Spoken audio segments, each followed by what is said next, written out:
की हमारी ये रिपोर्ट थोड़ी बड़ी होगी, लंबा वीडियो होगा। आप सभी से मैं शुरू में ही रिक्वेस्ट करता हूँ कि इस वीडियो को आखिर तक देखें, क्योंकि ये एक बहुत अहम वीडियो है जो आपको पसंद आएगा। और हम ये भी चाहेंगे कि आप इस वीडियो को खुद देखने के साथ साथ शेयर भी करें। वीडियो को की रिपोर्ट आपको पेश करने से पहले एक गाना है, और ये गाना फिल्म यहूदी का है। भारत के बहुत मशहूर फिल्म मेकर हुए हैं बिमल रॉय। बिमल रॉय ने ये फिल्म बनाई थी, और फिल्म में जो मुख्य कलाकार थे उसमें सौरभ मोदी, ये पारसी थे, बहुत बड़े एक्टर, डायरेक्टर, प्रोड्यूसर, राइटर हुए हैं भारत के। दूसरे उनके साथ थे ट्रेजिडी किंग दिलीप कुमार। तीसरे उनके साथ थी ट्रेजिडी क्वीन मीना कुमारी। और चौथे जो बहुत अहम कैरेक्टर था वो था नाज़र हुसैन का। तो इस फिल्म का एक गाना आपको सुनवाते हैं, उसके बाद हम अपनी रिपोर्ट शुरू करेंगे। पहले सुनिए गाना। गाना पूरा नहीं होगा, थोड़ा सा है, लेकिन ये फिल्म के गाने को हम क्यों सुनाना चाहते हैं ये आपको बाद में बताएंगे। तो गाना सुने पहले आप, और मुमकिन हो तो कभी आप इस फिल्म को भी देखें, और उसमें फिल्म में आपको ये गाना सुनने को मिलेगा ही। फिल्म बहुत शानदार है, गाना बहुत अच्छा है। अब आते हैं हम आज की अपनी रिपोर्ट पर। इंसानों ने इस ज़मीन पर जो इंसान है, उन्होंने हम अपने समाज को कभी भी इंसानों का समाज बनाने के लिए कोई ख़ास कोशिशें नहीं की हैं। जिस ढर्रे में वो जी रहे होते हैं उसी में जीते चले आते हैं, और उस पर वो गर्व करते हैं, और उनको बहुत ज़्यादा इस पर खुशी होती है। और बहुत सारे लोग हमारे समाज में मिलेंगे जो बात बात पर गर्व करते हैं। उनको अपनी जाति पर गर्व होता है, अपने खूबसूरत रंग होने पर, अगर वो गोरे हैं तो उस पर गर्व होता है, अगर उनके पास पैसा होता है तो पैसे पे गर्व होता है। तो तरह तरह के गर्व महसूस करने वाली प्रजातियों के लोग इस दुनिया में मौजूद हैं। अब ये जो दुनिया है ये कब बनी, इसका कोई जानकारी आज तक किसी के पास नहीं है। इस दुनिया में मानव का इतिहास, इंसानों की जो तारीख़ है, उसका कोई ऑफिशियल रिकॉर्ड किसी के पास नहीं है। जो हिस्ट्री मिलती है दुनिया की, उसमें इंसानी समाज की के बारे में जो जानकारी है वो तकरीबन 3-4 हज़ार साल पुरानी तक है, जबकि दुनिया तो अरबों खरबों और पता नहीं कितना पुरानी है। और इंसान भी हज़ारों करोड़ साल पहले से यहाँ पर आबाद रहे होंगे, हम यहाँ पर रहे होंगे जोड़ देते हैं साथ में। और चूँकि ये दुनिया पहले जब वजूद में आई थी तो वो ओवल शेप में थी, और फिर आगे चल के उसमें बहुत सारी चीज़ें होती रहीं, और फिर बिखरते हुए ये ज़मीन टुकड़ों में बह करके जो ज़मीन के अंदर चीज़ें होती हैं उनके ज़रिए, जैसे वॉल्केनो एरप्शन है और समंदर की लहरें हैं, उनके प्रेशर से स्कल्पचरिंग ऑफ अर्थ, ज़मीन के अंदर चट्टानों का टूटना फूटना, शिफ्ट होना, उसकी वजह से जो चीज़ें होती हैं तो वो फिर दुनिया बह करके खत्ते हो गए उसके, और मुल्कों में फिर बाद में आगे चल के बने, रीजन्स कह सकते हैं उसको। इंसानों का जो समाज है वो अब से पहले भी, हज़ारों साल पहले भी बहुत खौफनाक, बहुत डरावना और बहुत बेशर्म रहा है, और बहुत कुख्यात खूंखार लोग यहाँ पर रहे। इस तरह के लोग हुआ करते थे कि वो किसी भी चीज़ को ताकत के जोर पे हासिल कर लेना और उसको फिर अपने लिए इस्तेमाल करना। और ये जो ट्रेंड था ये आगे बढ़ता रहा, चलता रहा, और जो ताकतवर, चालाक, जालिम, मक्कार और कई किस्म के लोग थे, उन्होंने शुरू ही से दुनिया में चीज़ों पे अपने कब्जे बना के रखे और फिर उससे दौलतमंद हुए। आगे चल के पूरी तरह से दुनिया, जब ये जिसको हम कह सकते हैं सिविल सोसाइटी, जब इंसानों ने आबादियों में रहना शुरू किया और फिर धीरे धीरे वो शिक्षित होना शुरू हुए, तालीम हासिल करना शुरू की उन्होंने, और इस दौरान वैज्ञानिक आविष्कार होते रहे और उससे बहुत सारी चीज़ें वजूद में आती रही। उस दौरान जो ताकतवर समाज था उसकी हुकूमत कायम रही, उसकी सत्ता कायम रही और वो इस समाज पर राज करते रहे। तो हमारा जो समाज है वो शुरू ही से ताकतवर लोगों का समाज है। आम आदमी की इसमें कभी कोई अहमियत नहीं रही है और कभी नहीं होगी। आम आदमी शरीफ है, नेक है, ईमानदार है, भला है, सब कुछ है, उसके सामने तारीफ होती है और उसके बाद में उसके लिए कोई गुंजाइश हमारे जालिम समाज में नहीं हुआ करती है। जालिम समाज में सिर्फ अहमियत दी जाती है ताकतवर लोगों को, और वो ताकत उसके पास जो है वो कैसे है और वो इंसान जिसको अहमियत दी जा रही है, इज्जत दी जा रही है, वो एक बुरा इंसान है ये मालूम होते हुए भी उसको इज्जत दी जाती है। यही चूँकि तौर तरीके समाज के रहे हैं। पहले लोग दूसरों की पत्नियों को, दूसरों की महिलाओं को काबू कर लिया करते थे, उन पे कब्जे कर लेते थे और वो उनको अपने साथ में जबरन अपनी ताकत के जोर पर रखा करते थे। हमारे यहाँ बहुत सारे लोग हैं अपने कौनवे ख़ानदान पर, अपनी नस्लों पर बहुत प्राउड करते हैं, लेकिन वो भूल जाते हैं कि हमारा जो समाज था हज़ारों साल पहले किस तरह का था।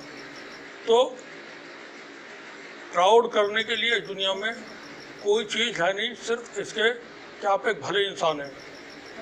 अगर आप भले हैं तो आपके ऊपर प्राउड करना चाहिए सभी को। ताकतवर लोगों के ऊपर या जो बुरे लोग हैं उनकी ताकत को देख करके, उनकी दौलत को देख करके उनको भला नहीं कहा जा सकता है।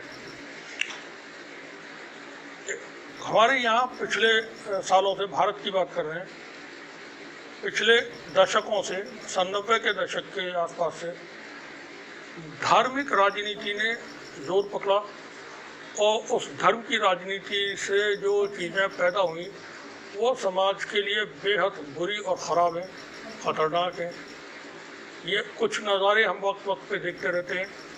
बाबरी मस्जिद का 1992 6 दिसंबर को शहीद होना, उस केस में किसी को सज़ा न होना, आगे चल के ज़मीन मस्जिद की जगह पर राम मंदिर बनाने के लिए या मंदिर बनाने के लिए अदालत के ज़रिए देना, फिर गुजरात के दंगे और फिर उसके बाद जो चीज़ें होती रहीं वो है। इस दौरान मिलिटेंसी भी हुई 90 के दशक, 80 के दशक में, फिर बाद में टेररिज्म भी हुआ। और ये समाज जो है उसको जो खौफनाक समाज बनाने वाले लोग हैं उन्होंने खौफनाक बनाने की हर मुमकिन कोशिश की और उसमें वो कामयाब रहे। अभी कल 28 मई को भारत के प्रधानमंत्री माननीय श्री नरेंद्र मोदी जी ने एक नई संसद बनाई गई है उसका उद्घाटन किया था। भव्य, दिव्य, विशाल, विराट उद्घाटन था और जो संसद भवन नया बनकर के तैयार हुआ है वो भी भव्य है, दिव्य है, विशाल है, विराट है, और भी कोई शब्द हो सकते हैं तो इस्तेमाल किया सकते हैं वो है। क्योंकि ये शब्दों का चलन हमारे यहाँ टेलीविज़न चैनल पे आप लोगों ने देखा होगा बहुत रहा। उस वक्त जब डिबेट होती थी चैनल्स पर बाबरी मस्जिद को और राम मंदिर को लेकर के, तो वहाँ एंकर और एंकर्स के साथ में जो प्रवक्ता आते हैं पार्टियों के और जो धर्मगुरु आते थे, फर्जी वाले तथाकथित जिनको कहेंगे, वो वहाँ पर विशाल राम मंदिर बनेगा, भव्य राम मंदिर बनेगा, विराट मंदिर बनेगा, वो बातें होती थी। तो ये हमारे यहाँ पर एक जाना माना पहचाना शब्द है। एक और शब्द हमारे यहाँ पर इस्तेमाल होता है, आन बान शान। अब ये आन बान शान पता नहीं क्या है, अब ये जो लोग इस्तेमाल करते हैं उनको शायद ज़्यादा जानकारी हो। वो कैसे हासिल होता है?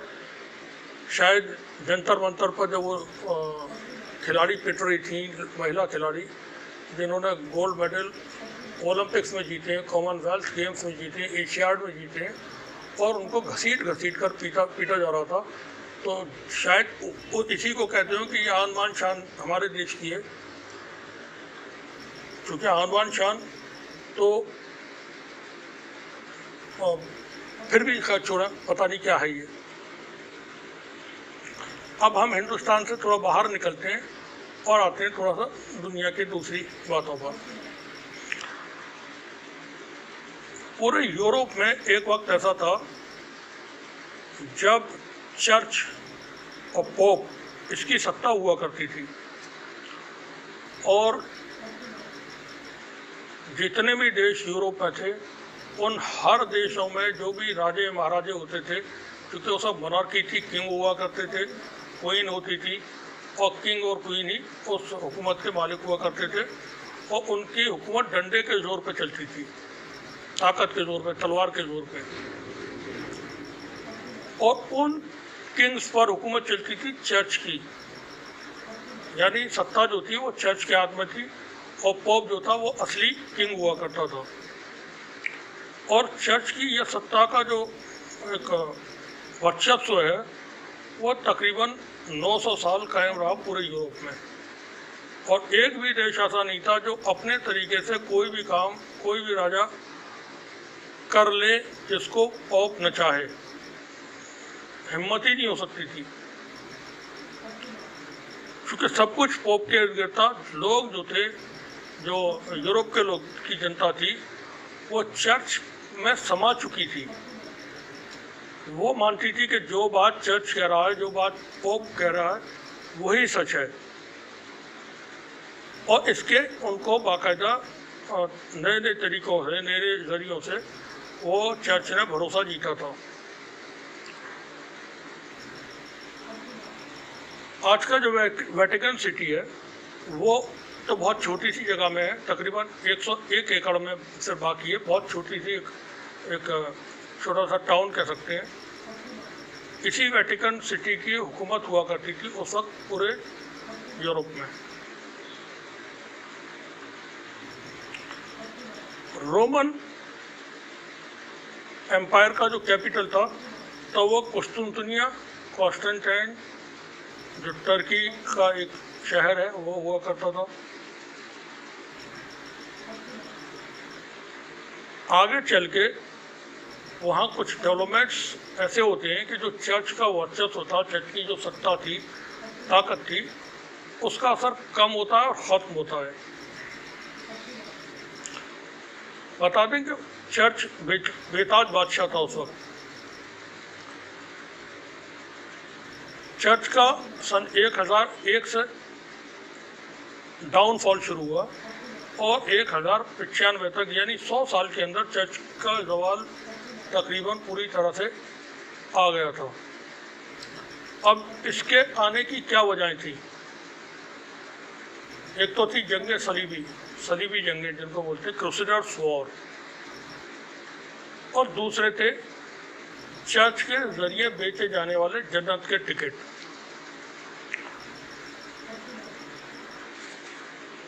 एक 1095 में पॉप सेकंड ने क्रूसेडर्स वॉर का ऐलान किया, और वो ऐलान चूँकि उनको अपनी हुकूमत, ताकत जो थी, सत्ता थी, उसको ग्लोरीफाई करना था, उसको और लोगों के बीच मजबूती के साथ कायम रखना था, क्योंकि असर कम होना शुरू हो चुका था। अब चर्च को फिक्र थी तो उसने क्रूसेडर्स वॉर जो थी, जो फ़लस्तीन पे कब्जे के लिए थी, उसकी शुरुआत कर दी, और शुरू में उनको इन जंगों में कामयाबी मिली। 1187 के बाद 100 साल तक जो क्रूसेडर्स थे वो जंगें चलती रहीं। यूरोप से बहुत बड़ी फ़ौज इकट्ठा करके वहाँ के जो किंग्स थे उनको इन जंगों में, और अलग तरह के सैनिक तैयार करके क्रूसेडर्स वॉर की गई थी, और फ़लस्तीन पर उनका कब्जा भी हो गया था शुरू में। आगे चल के जो मुस्लिम जनरल थे, जिसमें नूरुद्दीन जंगी है, सलाहुद्दीन अय्यूबी हैं, इन लोगों ने फिर बाद में जितने भी इलाके थे वो वापस लिए, और वहाँ पर चर्च को शिकस्त का सामना करना पड़ा।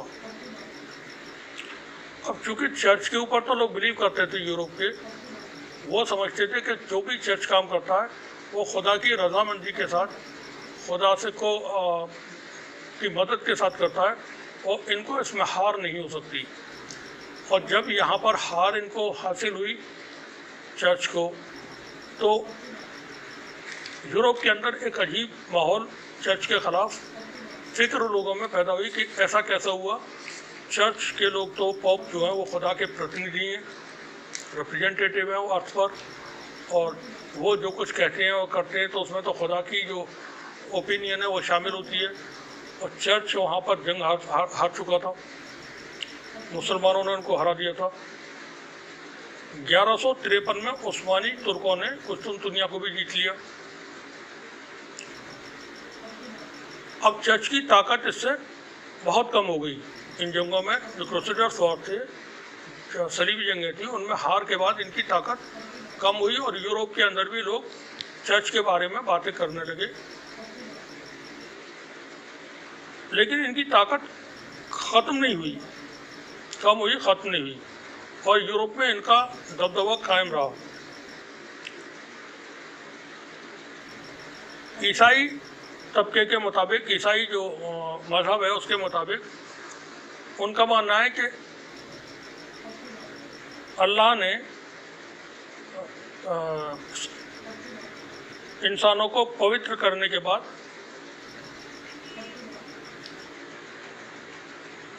जन्नत में भेजता है, और पवित्र करने की नीयत की वजह से ही हमारे लिए ईसा मसीह या ईसा अलैहिस्सलाम ने सूली पर चलना कबूल किया था। इस बात का फ़ायदा उठाना शुरू करते हैं पोप, चर्च। जैसा इस्लाम में एक अकीदा है कि जन्नत है, जहन्नुम है, और एक आलम बरज़ख जिसमें रूहों को रखने के बारे में बताया जाता है कि जब इंसान ख़त्म हो जाता है या इंसान पैदा नहीं होता, उससे पहले रूहें एक अलग आलम है उसमें रहते हैं। तो ईसाई मसलक के हिसाब से भी वह परकाडोरी कहलाता है ये। अब यहाँ जो चर्च है उसने एक नया काम शुरू किया, जो काम पहले भी होता था, जन्नत के टिकट बेचने का। चर्च जन्नत के लोगों को टिकट बेचता था।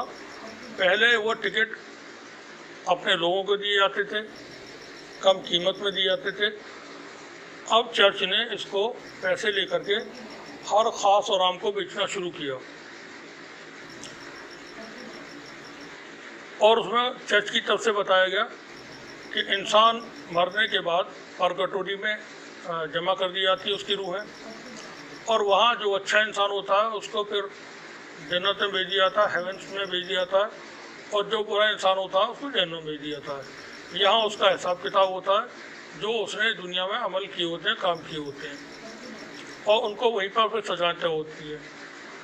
अब चूँकि चर्च का जो पोप है वो खुदा का, गॉड का रिप्रेजेंटेटिव है, तो उसने दावे किए कि जो कोई भी जन्नत में जाना चाहे वो टिकट खरीदे जन्नत का, और टिकट हमसे ख़रीदने के बाद, चर्च से टिकट लेने के बाद वो जन्नत में चला जाएगा। तो जो लोग थे, वो अमीर जो लोग थे, उन्होंने फ़ौरन टिकट खरीदने शुरू कर दिए, और चर्च के ख़जाने इस तरह से भरना शुरू हो गए, बेशुमार दौलत उनके पास आना शुरू हो गई। लेकिन वहाँ पर एक प्रॉब्लम थी गरीबों की। गरीबों के पास पैसे नहीं थे, वो तो टिकट नहीं खरीद सकते थे। यहाँ चर्च ने ये भी बताया था कि जो इंसान को सज़ा उस वक्त दी जाएगी, उसमें चर्च के पास भी अधिकार मौजूद है, पोप के पास भी अधिकार मौजूद है कि वो अपनी तरफ से लोगों की सजाएं माफ़ करा सकता है। जो रूहें परकटोरी में जमा हैं उनकी सज़ा वो माफ़ करा सकता है। शुरू में चूँकि सलीबी जंगों में इनको शिकस्त हो चुकी थी, बुरी तरह से वहाँ पर हार चुके थे। अब दूसरा इन्होंने काम शुरू किया जन्नत के टिकट का। जन्नत के टिकट बेचने के लिए इन्होंने एक कानून बना करके उसको कंपलसरी कर दिया। अब हर इंसान को जन्नत का टिकट खरीदना ही होगा, गरीब है तब भी और अमीर है तब भी। और वहाँ बताया उन्होंने कि तकरीबन 1,95,00,000 साल की जो परकटोरी की में वक्त बीतेगा, उसकी सज़ा वो खुद पोप ही माफ़ कर सकता है। उसके पास ये अधिकार है, 19 लाख साल की सज़ा को माफ़ कर सकता है वो। यानी क़यामत को मरने के बाद की जो ज़िंदगी है उसकी वो लामहदूद है, कभी ना ख़त्म होने वाली है। तो उसमें 19 लाख साल की जो सज़ा है जहन्नुम की, उसको चर्च के जो पोप हैं वो खुद ही माफ़ कर देंगे अपने आशीर्वाद से ही, अपने तरफ से। तो वो टिकट उनका बिकना शुरू हो गए और बहुत टिकट बिकना शुरू हुए और इतने टिकट बिकना शुरू हुए कि चर्च के जो ख़जाने थे वो रातों रात भरने लगे। बेशुमार दौलत चर्च के पास आना शुरू हुई।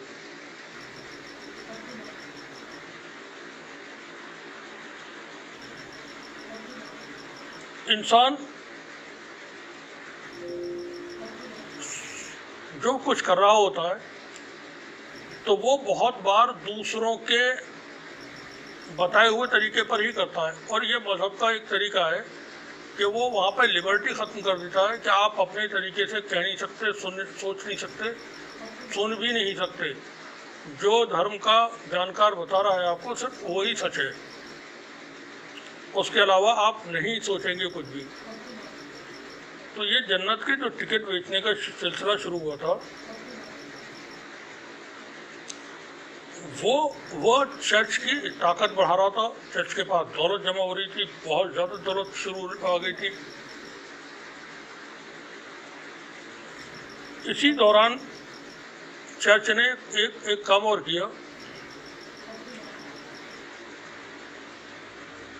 उसने अरस्तु, सोक्रात, प्लेटो, जो बड़े फिलासफर्स थे, उनकी किताबों के कुछ पार्ट्स हैं, वो पार्ट्स के अलावा पुर्जे हों, कुछ भी था, उनको सबको जलवा दिया।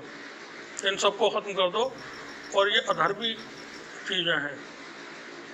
यानी जो कुछ पोप के जरिए कहा गया है वही धर्म है।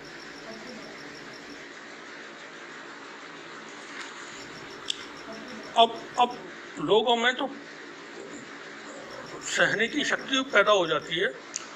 कोई भी एक चीज़ का जब एक प्रक्रिया में आ जाती है लंबे वक्त के लिए, तो फिर लोग आदी हो जाते हैं और वो जानते हुए भी, कभी कभार जानते हुए भी कि ये गलत है, फिर भी उस पर काम करते रहते हैं, अमल करते रहते हैं कि चलो अब जैसा है वैसा ही सब कुछ ठीक है और कुछ तब्दील होने वाला, कुछ बदलने वाला नहीं है। हालात इतने बुरे थे उस वक्त जो यूरोप के मुल्क थे कि अगर चर्च के ख़िलाफ़ कोई भी इंसान कुछ भी कहता है, बोलता है, कोई काम करता है, तो उसको बहुत सख्त सज़ाएं दी जाती थी। और ये सज़ाएं हुकूमतों से कह कर के दिलवाई जाती थी। पोप हुकूमत के पास खबर भेज देते थे, फ़लाँ व्यक्ति, फ़लाँ इंसान हमारे ख़िलाफ़ है, चर्च के ख़िलाफ़ है, तो उसको सज़ा दी जाए। चर्च ही डिसाइड करके बता दिया करता था कि इसको आग में जला करके मारना है या इसको सूली पे लटकाना है या पब्लिक के सामने ला करके उसको फांसी पे चढ़ाना है, जो भी बता दिया जाता था और वो राजा उसको कर दिया करता था। चूँकि राजाओं के ऊपर जो किंग्स थे, मोनार्क थे, वो तो पूरी तरह चर्च के अधीन थे, तो उनको कोई दिक्कत नहीं होती थी। बेहद सख्त सजा दी जाती थी, लोगों को जिंदा जला करके तड़पा करके मार दिया जाता था ताकि दूसरे लोग डर में, खौफ में जिए और कोई सवाल चर्च की सत्ता के खिलाफ न उठा सकें। और आम लोगों को ये समझा दिया गया था चर्च के लोगों की तरफ से कि जो कुछ चर्च कहता है सिर्फ वही सच है। जब ये सब कुछ यूरोप में हो रहा था, उसी वक्त में जर्मनी में मार्टिन लूथर नाम से एक व्यक्ति थे। उनकी पैदाइश 1483 में हुई थी। मार्टिन लूथर की एक सामान्य यहूदी परिवार में पैदा हुए थे। उनके फादर यहूदी थे, बाद में वो कन्वर्ट होकर के क्रिश्चियन हो गए थे, ईसाइयत उन्होंने अख्तियार कर ली थी। तो इस वजह से मार्टिन लूथर का जो मज़हब था वो ईसाई था। शुरू में वो वकालत कर रहे थे, वकालत की पढ़ाई कर रहे थे। उनका दिल वकालत की पढ़ाई में नहीं लगा, तो उन्होंने पढ़ाई को बीच में छोड़ा और वो आध्यात्म की तरफ स्पिरिचुअलिटी की तरफ मुड़ गए और वहाँ से उन्होंने ईसाई मोंक बनने का फैसला किया कि जैसे हमारे यहाँ पर साधु सन्यासी होते हैं भारत में, उस तरह से कि मैं क्रिश्चियन मोंक बन करके लोगों की सेवा करूँगा। और वो मोनास्ट्री में फिर रहने लगे। मोनास्ट्री वो जगह कहलाती है जहाँ पर जो स्पिरिचुअल एजुकेशन दी जाती है, लोगों को अध्यात्म की शिक्षा दी जाती है, जिसको मदरसा कह सकते हैं हिंदी में और आश्रम कह सकते हैं। उसी तरह से ये मोनास्ट्री होती है। तो मोनास्ट्री में रहने लगे, वहाँ पर रह करके वो क्रिश्चियनिटी के बारे में पढ़ने लगे, जानने लगे। और कुछ वक्त के बाद मार्टिन लूथर रोम पहुँचते हैं, जहाँ पर ये चर्च की सत्ता थी। चर्च की सत्ता तो जर्मनी में भी थी, लेकिन वो उसके कैपिटल में पहुँच जाते हैं, रोम में, जहाँ से चलती थी पूरी दुनिया में। अब वहाँ जा कर के वो गरीबों की, कमज़ोरों की जो मदद हो सकती थी, जो काम थे, वो करने लगे। और फिर वो चर्च में सेवाकार बन करके काम करने लगे। अब मार्टिन लूथर को जब वहाँ पर थोड़ा सा वक्त बीता तो उन्होंने देखा कि जो चर्च में काम हो रहे हैं, जन्नत के टिकट बेचे जा रहे हैं और जन्नत के टिकट बेच करके दौलत इकट्ठा की जा रही है। उस दौलत से जो वो पादरी हैं वो अपने लिए आलीशान ज़िंदगी जी रहे हैं और आलीशान महल बना रहे हैं और उनके पास तमाम तरह की खुशहाली है, बेशुमार उन पर चीज़ें मौजूद हैं।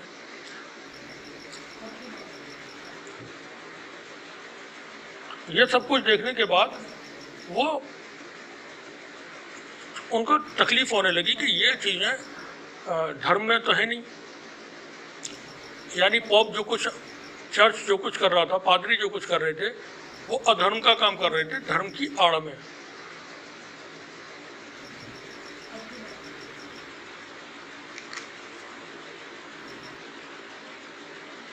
इसी दौरान पॉप ने रोम में सेंट पीटरबर्ग के नाम से एक बहुत भव्य, दिव्य, विशाल, विराट एक इमारत बनाने का तय किया। संत पीटरबर्ग जो है वो ईसा अलैहिस्सलाम के करीबी साथियों में से एक साथी माने जाते हैं। उनके नाम पर एक बहुत बड़ा सा इमारत बनाना थी। इसके लिए जन्नत के टिकटों को ज़्यादा से ज़्यादा बेचना शुरू किया गया। मार्टिन लूथर को ये चीज़ें चुभ रही थी, वो सेटिस्फाई नहीं हो पा रहे थे खुद से और जो चर्च कर रहा था उससे। तो उन्होंने वहाँ बोलना शुरू किया। शुरू में शिकायतें की कि ये जो कर रहे हैं आप ठीक नहीं कर रहे हैं, ऐसा जो कर रहे हैं ये ठीक नहीं कर रहे हैं। अब ये शिकायतें जब पोप के पास पहुँचना शुरू हुई तो फिर पोप के कान खड़े हुए।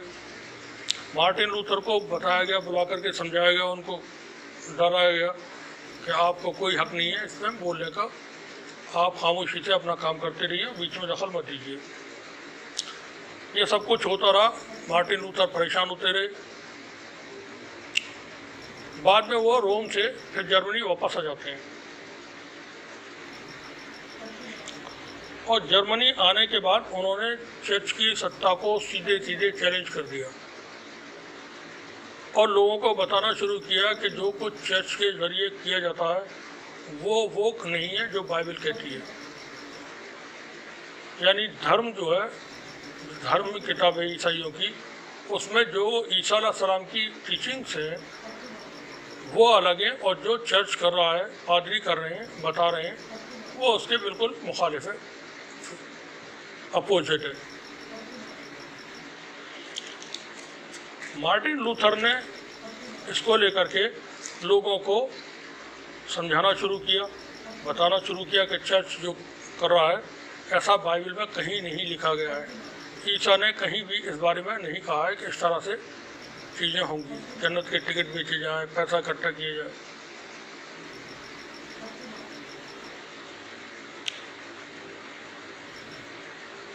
और चूँकि ये बहुत बड़ा जरिया बन चुका था चर्च के लिए पैसे की कमाई का, तो वहाँ पर टिकटों की बिक्री को इसके बहुत ज़्यादा और बढ़ाया गया।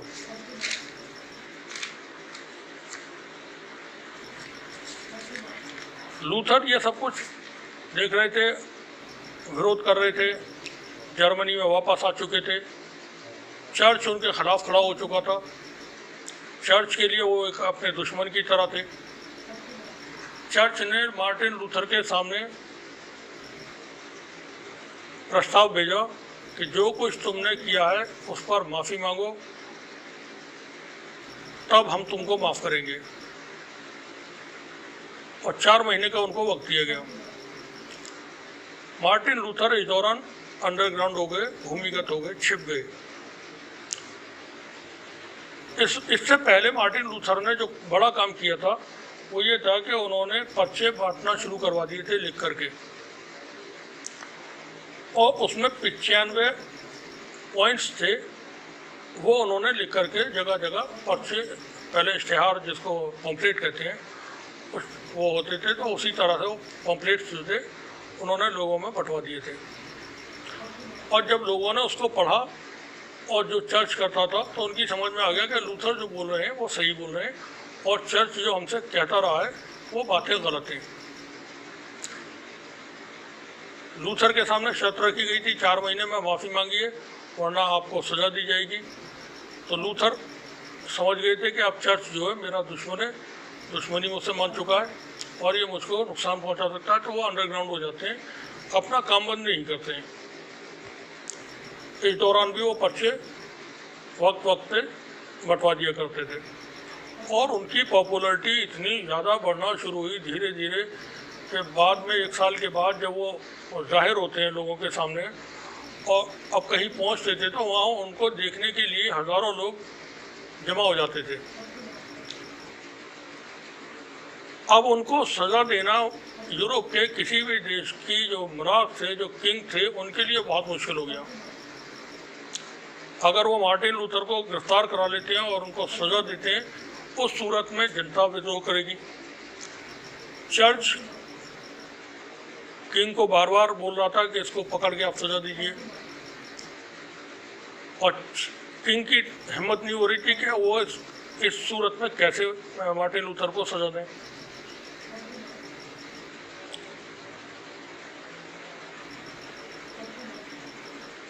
अब प्रॉब्लम होती है। किंग बुलाते हैं मार्टिन लूथर को नेगोशिएशन के लिए, बातचीत करने के लिए। वो महल में पहुंचते हैं, राजा से, किंग से आमने सामने बात होती है। किंग उनसे कहता है कि आप इससे माफ़ी मांग लें चर्च से और आपको माफ़ी दे दी जाएगी और ये मसला यहीं पे ख़त्म हो जाएगा और आप चर्च के कामों में दखल देना बंद कर दें। इस पर मार्टिन लूथर किंग ने जो वहाँ पर जवाब दिए वो समझने की कोशिश करें कि वो शख्स कितना बहादुर और अपने खुदा पर भरोसा करने वाला रहा होगा। उन्होंने राजा को, जो किंग था जिसके सामने बोलने की हिम्मत नहीं हो सकती थी किसी आम आदमी की, उसके सामने साफ मना कर दिया कि मैंने जो कहा है, मैं जो कहता रहा हूँ, मैं जो कह रहा हूँ, उस पर माफ़ी नहीं मांगूंगा। चर्च जो कुछ कर रहा है वो गलत कर रहा है, ये धर्म का हिस्सा नहीं है चर्च के किए जाने वाले काम, और बाइबल में ऐसा कहीं नहीं है जैसा चर्च काम करता है। अब चूँकि किंग की बात वहाँ पर चली नहीं और किंग के सामने मजबूरी ये थी कि वो सज़ा भी नहीं दे सकता है। मार्टिन लूथर अपना पक्ष वहाँ रखते हैं और चले आते हैं वापस। जो चर्च है, अब चर्च भी यहाँ पर बहुत मुश्किलों में है कि वो अब करे क्या। मार्टिन लूथर ने उनकी बात नहीं सुनी, राजा की बात नहीं सुनी, अब इनको किस तरह से काबू किया जाए।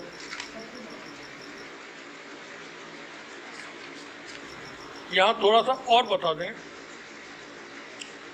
कि जो चर्च ने जन्नत के टिकट बेचना शुरू किए थे, उन्होंने उसमें ये भी कहा था कि जो जिंदा लोग हैं वो टिकट खरीदें, साथ में जो इस दुनिया से जा चुके हैं उनके घर खानदान के परिवार के लोग, दोस्त वगैरह, करीबी रिश्तेदार, उनके लिए भी टिकट खरीद सकते हैं जो मर चुके हैं, और उनके भी जो सजाएं हैं वो पोप माफ़ करा देंगे। ये वो दौर था जब यूरोप के अंदर चर्च की बड़ी आलीशान इमारतें बन रही थी। चर्च के से जो जुड़े हुए लोग थे उनके पास बेशुमार दौलतें थी और वो बहुत ही खूबसूरत, बहुत ही ज़िंदगी अच्छी वाली जी रहे थे। और उस वक्त में आम आदमी जो था उसकी कोई हैसियत, कोई औकात, कोई वक़्त यूरोप में नहीं थी। एक तरफ मोनार्की थी, किंग का राज था, दूसरी तरफ सत्ता चर्च चलाता था। जनता जो थी दो पार्टों में पिस रही थी। इस वक्त में मार्टिन लूथर ने उस जनता को एहसास दिलाया कि आप बुराई के सामने खड़े हो। वो अकेले खड़े हुए थे इसमें। चर्च के जो टिकट बेचे जा रहे थे जन्नत के, यहाँ तक उन्होंने लोगों को उकसाया अपना टिकट बेचने के लिए कि जब कोई इंसान चर्च के ख़जाने में एक पैसा भी डालता है, वो पैसा जा कर के उसमें नीचे गिरता है और वो खनक की आवाज़ जब होती है और वो चलता है अपनी जगह पर, हो सकता है टीन वगैरह, लोहे की किसी चीज़ या फौलाद वगैरह की किसी चीज़ से, वो उनके बॉक्सेस, कलेक्शन बॉक्सेस जो बनाए गए थे टिकट के लिए, पैसे जमा करने के लिए वो रहे होंगे। तो पैसा जब डालते हैं तो वो नीचे गिरता है, गिरने के बाद खनक के ऊपर, खनक की आवाज़ के साथ ऊपर की तरफ उछलता है। जिस वक्त वो उछल रहा होता है तभी उसके परिवार की एक रूह परकटोरी से छलांग मार के जन्नत में चली जाती है। अब लोग तो चूँकि जन्नत में जाने के लिए, जन्नत में जो जिस तरह की चीज़ें बताई जाती हैं मजहबी लोगों की तरफ से, तो वहाँ पे हर आदमी जाना चाहता है। दुनिया में दो ही चीज़ें, स्वर्ग और नर्क, जिसके लिए आदमी कोशिश करता है पूरी ज़िंदगी। किसी भी धर्म का हो, किसी भी मजहब का हो, उससे पूछें आप कहाँ जाना चाहेंगे मरने के बाद, स्वर्ग में या नरक में, तो कहेंगे स्वर्ग में। अब जब स्वर्ग में जाने के रास्ते चर्च बता रहा था, पादरी बता रहे थे, और वो उसके टिकट बेच रहे थे कि आपको जन्नत में जाना है तो हमसे टिकट खरीद लें और चले जाएं। ये लोगों को अट्रैक्ट करने के लिए था।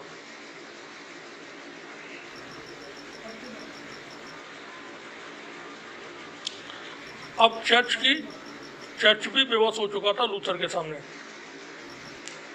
लूथर के जो फॉलोअर्स थे उनकी तादाद जर्मनी से बाहर अब और देशों में फैलने लगी और वो बहुत ज़्यादा हो गए। ना ही तो किंग कुछ कर सकता था और ना ही कर पा रहे थे पोप, चर्च।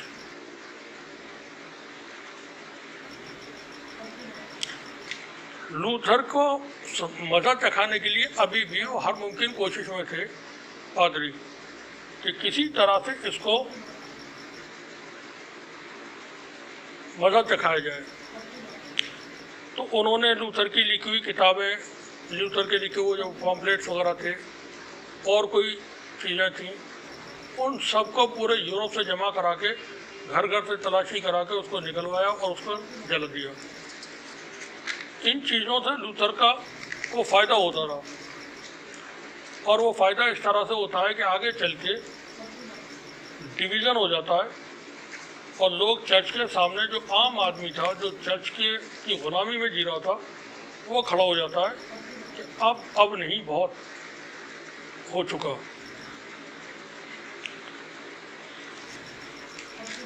और फिर आगे चल के उसी में से जो लूथर के फॉलोअर्स थे वो बाइबल पर आधारित एक सच्चा ईसाई मजहब, जो जैसा कि वो था उस तरीके से उसको फॉलो करना शुरू करते हैं और पोप का जो धर्म था उसको वो नकार देते हैं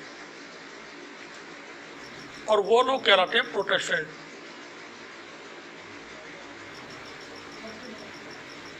आगे चल के ईसाई मजहब जो था कैथोलिक से डिवीज़न होकर के प्रोटेस्टेंट तबका उसमें तैयार हो गया और फिर आगे चल के इसी में से एक तबका और निकला जो इसको कहते हैं सेकुलर, जो अपनी ज़िंदगी किसी धार्मिक मान्यताओं के साथ जीना चाहता है जिए, नहीं जीना चाहता न जिए, उसको बोलने का हक हो और तमाम चीज़ें। ये मार्टिन लूथर अकेले थे जिनकी वजह से दुनिया में ये रेवोल्यूशन आया और वो प्रोटेस्टेंट एक अलग से तबका तैयार हुआ।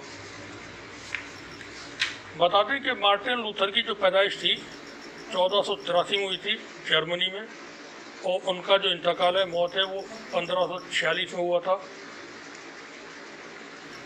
प्रोटेस्टेंट जो ईसाई थे उन्होंने चर्च की सत्ता को पूरी तरह से नकार दिया था।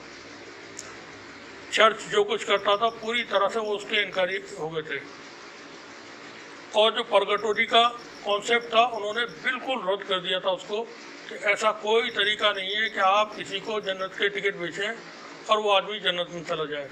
क्योंकि बाइबल में ईसा अलैहिस्सलाम कहते हैं कि इंसान अपने अमल की वजह से जो वो अच्छा और बुरा इस दुनिया में करता है उसके हिसाब किताब होने पर ये तय होगा कि वो जन्नत में जाएगा या जहन्नुम में जाएगा। तो जो परगटोरी का कॉन्सेप्ट चर्च लेकर के अभी तक बैठा हुआ था और जिससे वो दौलत कमा रहे थे, वो उसने रद्द कर दिया था पूरी तरह से। अब यहाँ थोड़ा सा और बताते हैं एक बात को, क्योंकि हमारा वीडियो आज का बड़ा होने वाला है, जैसा हमने शुरू में बताया था। अभी जो जंग एक चल रही है यूक्रेन और रशिया के बीच, ये वही जंग का एक वजह भी है। जंग की वजह टकराव है कैथोलिक और प्रोटेस्टेंट के बीच, यहूदी और ईसाइयत के बीच। रशिया के जो क्रिश्चियंस हैं वो प्रोटेस्टेंट हैं, जर्मनी में जो ईसाई हैं वो प्रोटेस्टेंट हैं, यूरोप के और भी देशों में, हंगरी वगैरह में, वो प्रोटेस्टेंट हैं। कैथोलिक के जो बड़े देश हैं वो इंग्लैंड है, पोलैंड है, हंगरी, चेक रिपब्लिक है, इटली है, स्पेन है। फ्रांस में प्रोटेस्टेंट ज़्यादा है। तो यूक्रेन की जंग में भी आप जब गौर करेंगे तो पाएंगे कि वो कैथोलिक और प्रोटेस्टेंट की जंग हो रही है, और प्रोटेस्टेंट और यहूदियों की जंग हो रही है। क्योंकि कैथोलिक जो है, कैथोलिक क्रिश्चियंस, वो बहुत करीब हैं यहूदी मज़हब के लोगों के साथ, क्लब किए हुए हैं वो, जबकि प्रोटेस्टेंट का यहूदियों से नहीं बनता है।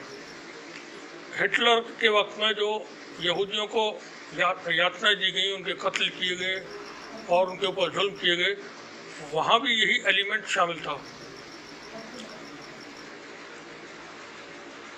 धर्म की जो सत्ता है वो इंसान को जालिम बना देती है। अब वो धर्म की सत्ता कोई राजा पे हावी हो या किसी धर्म के धर्म गुरुओं पर हावी हो, वो इंसान को जालिम बना देती है।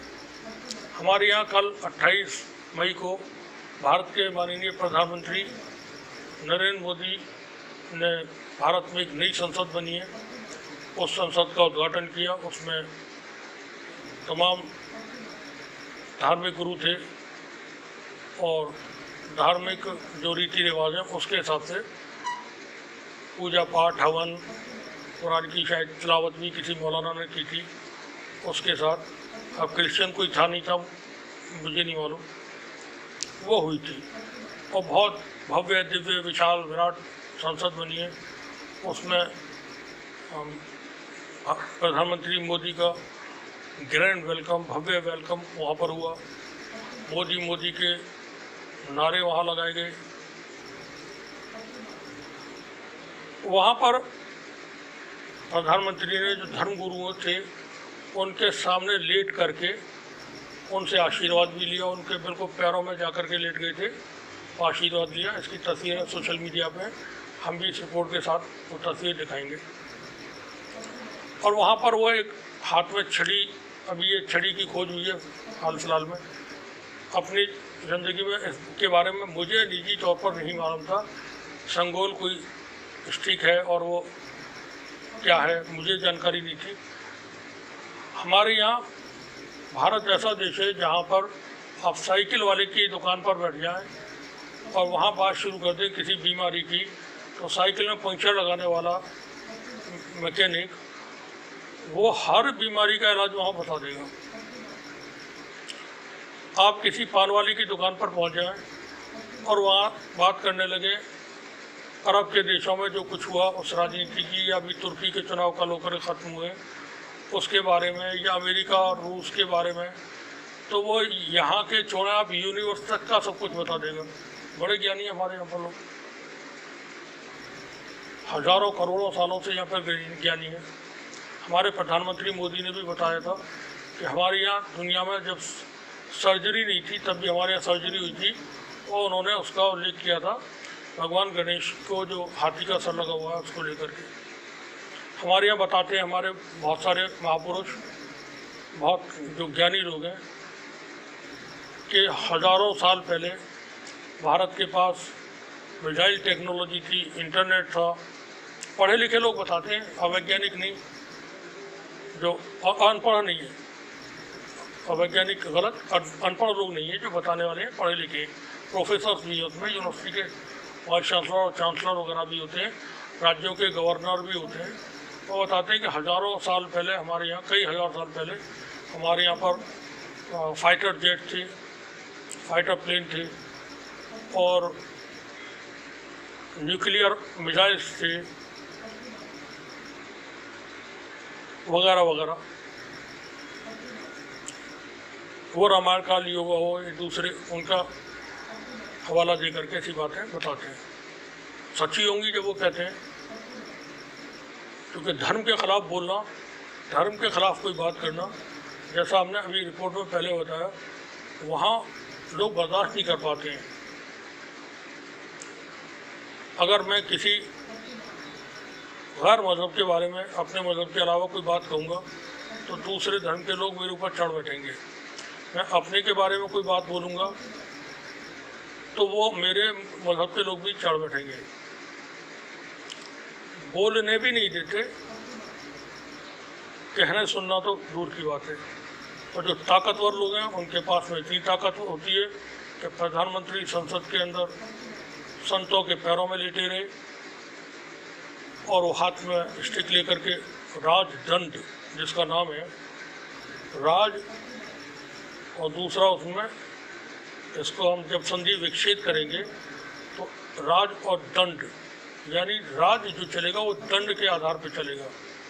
यह चलना चाहिए, समावेश से नहीं, आपसी प्यार मोहब्बत से नहीं, भाईचारे से नहीं, राज चलेगा दंड से। वो दंड कल दिया जा रहा था जंतर मंतर पर उन पहलवानों को जिन्होंने ओलंपिक्स में, एशियाड में, कॉमनवेल्थ गेम्स में और नेशनल में मेडल्स जीते हैं। कोई भी स्पोर्ट्समैन है, बहुत मेहनत करनी पड़ती है तब कुछ अचीव कर पाता है,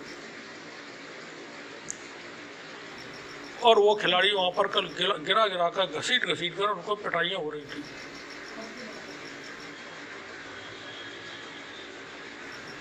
संसद में वो शख्स भी मौजूद था, ब्रजभूषण, जिसके ऊपर जो खिलाड़ी, महिला खिलाड़ी हैं, उन्होंने उसके बारे में बहुत सारी बातें कही हैं, ऐसी बातें कही हैं जो हम उन शब्दों का इस्तेमाल नहीं कर पाएंगे।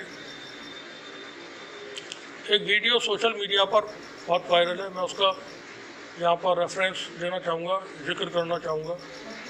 जब ये लोग जो खिलाड़ी लोग हैं वो मेडल्स जीत करके आते हैं, प्रधानमंत्री उनको अपने यहाँ बुलाते हैं, वहाँ भी भव्य दिव्य विशाल विराट उनका वेलकम होता है। मतलब निजी तौर पर यहाँ पर अननेसेसरी है, लेकिन फिर भी कुछ शब्दों से चिढ़ होने लगी है, घृणा हो गई है, नफरत सी। खैर, प्रधानमंत्री जी मुस्कुरा कहते हैं, हाँ गणेश तू तो मेरे ही परिवार की है। आपने देखा होगा वीडियो, हम दिखाने की कोशिश करेंगे आखिर में। अब वो अपने परिवार की उनकी बेटी है विनेश फोगाट। कल जंतर मंतर पर उस विनेश फोगाट को दिल्ली पुलिस ने घसीट के पीटा है,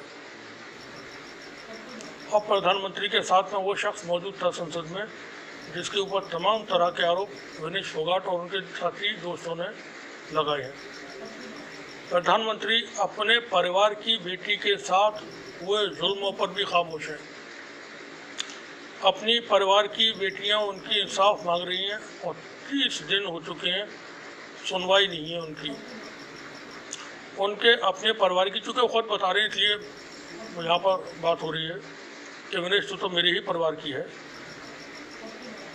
जब वो अपने परिवार की रक्षा नहीं कर पा रहे हैं तो देश की रक्षा, संविधान की रक्षा, संसद की रक्षा या नेशनल जो हार्मोनी है, जो भारत का एसेट है, जो ताकत है भारत की, उसकी रक्षा कैसे कर पाएंगे या करने की कोशिश करेंगे। एक सांसद प्रधानमंत्री के सामने कोई अहमियत नहीं रखता है, लेकिन अहमियत रखती है सत्ता। 2024 के चुनावों ने ब्रजभूषण का उत्तर प्रदेश में शायद असर होगा। हमें पहले नहीं पता था ये इतने ताकतवर है, अब जब से खबरों में आए हैं तब से इनके बारे में बहुत सारी चीज़ें जानकारी में आई हैं। राजदंड, वो जो प्रधानमंत्री के हाथ में एक चमकीला लाठी आपने देखी होगी, उसका नाम है। उसके बारे में नेशनल मीडिया पर बहुत बात हो रही है। बड़े बड़े उसके जो जानकार हैं वो सामने आए हैं। कोई 6 साल पुराना अपनी कविता पाठ करते हुए सोशल मीडिया पर वीडियो डाल रहा है कि मैंने क्या कहा था 6 साल पहले इस अमूल्य राजदंड के लिए। वो बता रहे हैं कविता में, उसमें गुणगान करते हुए। 2 साल पहले भारत में कोरोना फैला था। कोरोना शब्द का नाम इस दुनिया में कोरोना के आने से पहले कभी किसी ने नहीं सुना था।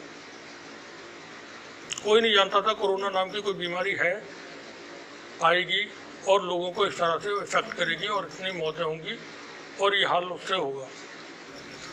कोरोना आता है, पूरी दुनिया में उसने तबाही मचाई। जगह जगह पे मुल्कों में सैकड़ों, लाखों, करोड़ों लोगों की मौतें हुई। भारत में भी उस कोरोना का असर हुआ। यहाँ भी लोग भागते रहे। गुजरात से पैदल चल दिए बिहार के और बंगाल के लिए। लॉकडाउन हो चुका था। कोरोना के वक्त में जबकि किसी को 4 महीने पहले, 5 महीने पहले, 3 महीने पहले कोरोना शब्द नहीं मालूम था, ऐसे ऐसे कोरोना के विशेषज्ञ आ गए कि इसके खाने से कोरोना नहीं होगा, इसके पीने से कोरोना नहीं होगा, ये लेप लगाने से कोरोना नहीं होगा। जिसके बारे में दुनिया के वैज्ञानिकों को नहीं पता था क्या इलाज है इसका, क्या बचाव है। प्रिकॉशंस के तौर पर कुछ चीज़ें बता दी गई थी कि ऐसे ऐसे करें, लेकिन वो सर्टिफाइड, वेरीफाइड नहीं थी। कोई टेस्ट नहीं हुए थे, कोई रिसर्च नहीं हुई थी, कुछ नहीं हुआ था। बस बचाव के जो तौर तरीके थे वो अपने लोगों को उसको बता दिए। लेकिन हमारे यहाँ विशेषज्ञ मौजूद, साइकिल वाले की बीमारियों को ठीक कर देते हैं, उछल कूद करने वाले भी बीमारियों को ठीक कर देते हैं। बाबा ने कोरोनिल नाम की दवा बना के तैयार कर दी और वो बिकना शुरू हो गई, उसका प्रचार शुरू हो गया। केंद्र का मंत्री उस कोरोनिल के उद्घाटन में के समारोह कार्यक्रम में जाके शामिल हो गया। ये धर्म है। जो कुछ ये हम बात कर रहे हैं, ये धर्म है। सब कुछ धर्म की ऐसे ये सब कुछ कामयाबी मिल जाती है लोगों को। चालाक, शातिर, मक्कार, ताकतवर लोगों का राज रहा है हमेशा से। जैसा हमने अभी यूरोप के बारे में हालात को बयान कर रहे थे, जन्नत के टिकट वहाँ बेचे जा रहे थे।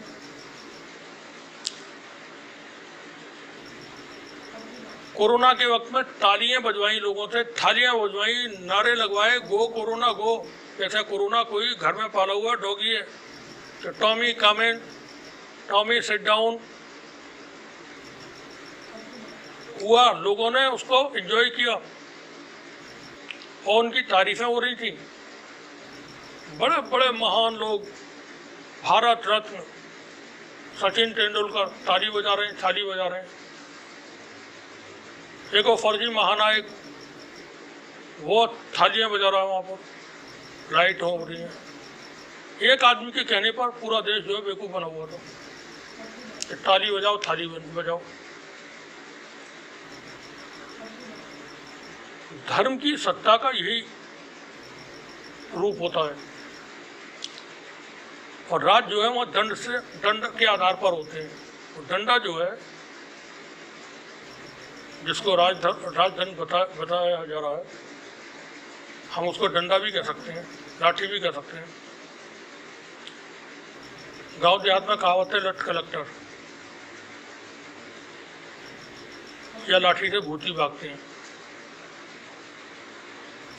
लोगों को देखना होगा, समझना होगा, तय करना होगा। वैसे तो धर्म का जहाँ वर्चस्व हो जाता है वहाँ लोगों की सूझबूझ खत्म हो जाती है, क्योंकि मजहब का पहला काम यही है कि वो अंधेरे एक सुरंग में ले जा कर के छोड़ देना, जहाँ इंसान देख नहीं सकता, सुन नहीं सकता, कह नहीं सकता, सिर्फ वो फॉलो करेगा जो उसको आदेश दिया जाएगा। ये मजहब का एक नेचुरल रूप है। धर्म की सत्ता को आप चैलेंज नहीं कर सकते हैं। किसी की हिम्मत थी आशाराम को 10 साल पहले चैलेंज करने की, किसी की हिम्मत थी निर्मल बाबा को चैलेंज करने की। भारत के मौजूदा प्रधानमंत्री, भारत के पूर्व प्रधानमंत्री, भारत के पूर्व गृह मंत्री आशाराम के मंच में जाते थे। भारत के प्रधानमंत्री, मौजूदा प्रधानमंत्री कहते थे बापूजी के यहाँ पास आकर के मुझे बहुत अद्भुत पता नहीं क्या मिलती है। बापूजी का हाल मालूम करना चाहिए उन्हें कि किस साल में जेल में 8-9 साल से। धर्म की सत्ता, धर्म का रूप स्वरूप बहुत खतरनाक होते हैं। जन्नत के टिकट बिकवाते हैं।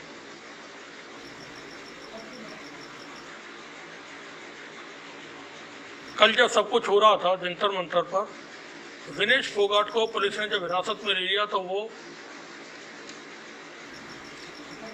बस में बैठी हुई है, उदास है, परेशान है। आईटी सेल ने मुस्कुराते हुए उसकी तस्वीर डाल करके जिताने की कोशिश की कि देखें ये तो खुश है। बेहद बेशर्म किस्म के लोग हैं, उनको शर्म नहीं आती। तुम हो कौन? एक महिला जब ये कह रही है कि मेरे साथ ऐसा हुआ है तो उस पर कार्रवाई होना थी।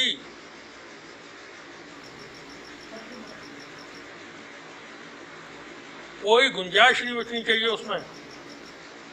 और फिर आप कहते हैं कि हमें गर्व होता है हमारी संस्कृति पर, हमारी इस चीज़ पर हमको गर्व होता है, बात बात पे गर्व होता है। तो ये गर्व करने वाली जो प्रजाति है, जो सड़ी हुई प्रजाति है, बेशर्म लोग हैं ये।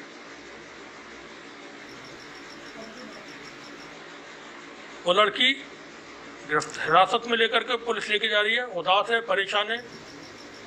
दुनिया भर में उसकी तस्वीरें पहुंच रही हैं, वीडियो पहुंच रहे हैं। और जो कुछ उसके साथ हुआ है वो इतना घिनौना है कि उसके लिए अल्फाज इस्तेमाल नहीं किया सकते हैं। पूरे दुनिया भर के मीडिया में खबरें चल रही हैं, इतने बड़े खिलाड़ी उस पर बात हो रही है। और यहाँ पर लोग मजा ले रहे हैं, मजाक कर रहे हैं, उसको मजाक उड़ा रहे हैं उसका।